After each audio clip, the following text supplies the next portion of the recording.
Cinema एक debate को खड़ा करता है और आशा करता हूं कि ये बहस शुरू करेगा। लेकिन ये कोई बोरिंग और डार्क फिल्म नहीं है, ये एक फिल्म है, ड्रामेटिक है, इमोशनल है और उसके साथ साथ आपको बहुत हमारे देश में जो एक प्रॉब्लम है, इशू है, उसके बारे में बहुत सारी जानकारी भी देती है।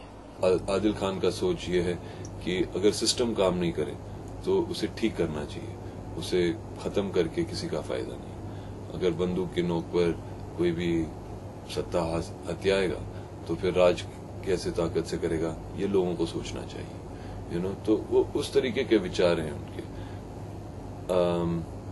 अबे के विचार इस तरीके के हैं कि असली टेररिस्ट तो सरकार है, असली टेररिस्ट तो पुलिस वाले हैं, जो गरीब के जमीन खरीद के छीन के छीन लेते हैं, उनको कॉम्पनसेट नहीं करते ठीक से, या खरीद भी लेते हैं तो कम प्राइस में खरीद लेते हैं, तो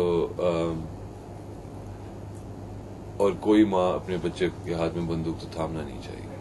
तो वो आदिल को वो रास्ता दिखाना चाहता है।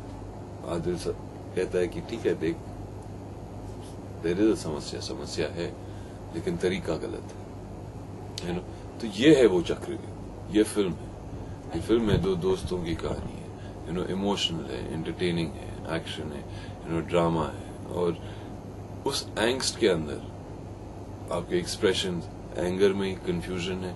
मैं जब पोस्टर देखता हूँ मुझे सिर्फ एंगर ही नहीं नजर आता है, एक मकसद नजर आता है सबके आंखों में।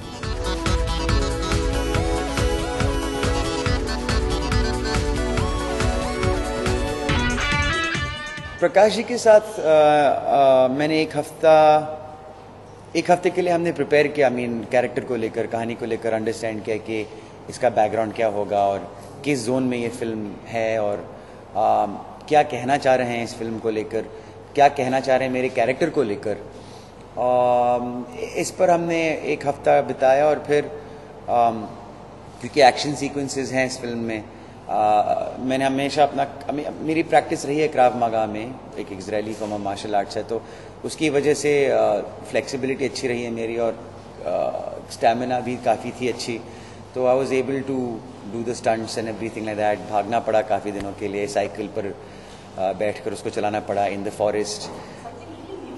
इट वॉज फन, या मुझे लगा कि मैं अब 10 साल का हो गया वापस और मैं चोर पुलिस खेल रहा हूँ। फिजिकली जैसे मैंने कहा, I was running a lot, I was jumping around, cycling, shooting guns, jumping out of trucks and etc. So physically काफी taxing था, but क्योंकि मैं ये सब enjoy कर रहा था मुझे इतना लगा नहीं। Honestly speaking, it was not. This was one of the easiest films I've shot.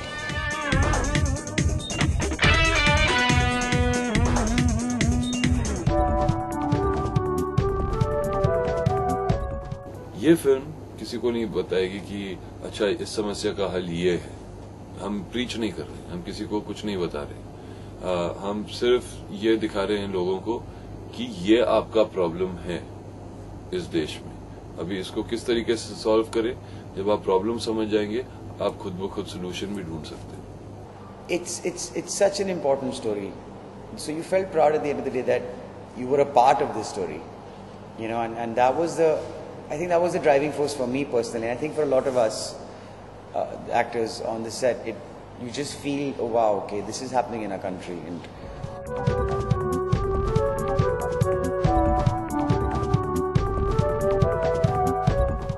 अब इनकार है सुधीर मिश्रा की, that's going to come right after चक्रव्यूह, I think जनवरी में रिलीज कर रहे हैं।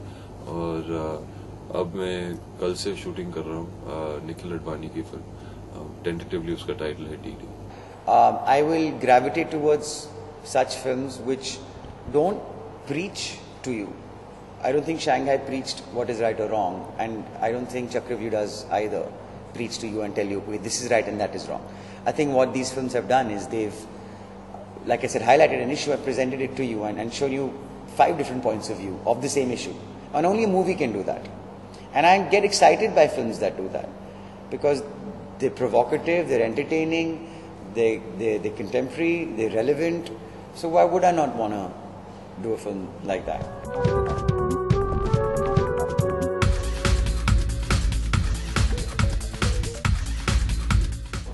After Chakravyu, you'll see me in a film called Ranjana. It's a special appearance, and I'll be going in to shoot that now in the month of October. Dhanush and Sonam. So I have a guest appearance in that. And then I have a few more lined up, which I will talk about when I can. क्यों जाए? क्योंकि ऐसी कहानी आज तक आई नहीं है।